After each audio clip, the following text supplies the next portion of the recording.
नमस्ते दोस्तों। आज मैं आपको इंग्लिश लिटरेचर के एक बहुत बड़े कवि एडमंड स्पेंसर की जिंदगी और उनकी रचनाओं की सैर कराऊंगा। उनकी कविताओं ने अंग्रेजी साहित्य को हमेशा के लिए बदल दिया।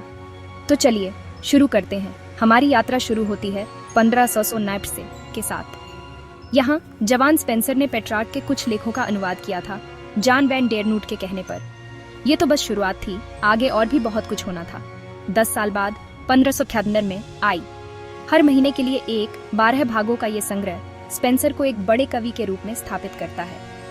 प्यार, राजनीति और धर्म की रंगीन बुनावट, और वो भी कई अलग अलग छंदों में 1580 के दशक में हमें मिलती है, जो 1598 में छपी थी। इस संग्रह में और जैसी छोटी रचनाएं हैं।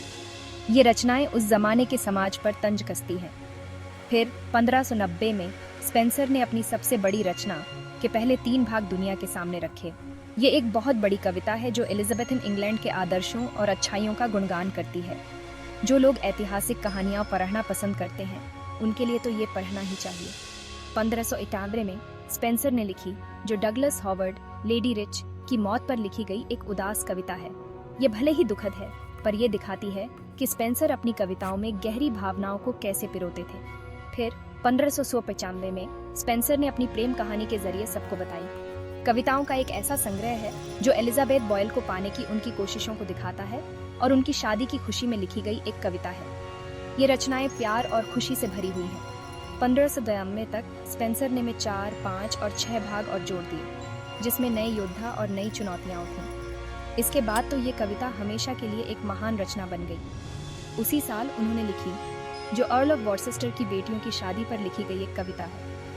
ये एक खुशी का गीत है जिसमें शादी की मिठास भरी हुई है। आखिर में 1609 में उनके निधन के बाद हमें मिली। ये असल में के 7वें भाग का हिस्सा होने वाली थी और ये जीवन में बदलाव और स्थिरता जैसे विषयों पर बात करती है। एडमंड स्पेंसर की रचनाएं इंसानी जिंदगी का एक सफर है, जो प्रतीकों, भावनाओं और ज्ञान से भरी हुई है। उनकी विरासत आज भी लोगों को प्रेरित करती है। इस साहित्यिक सफर में मेरे साथ आने के लिए शुक्रिया।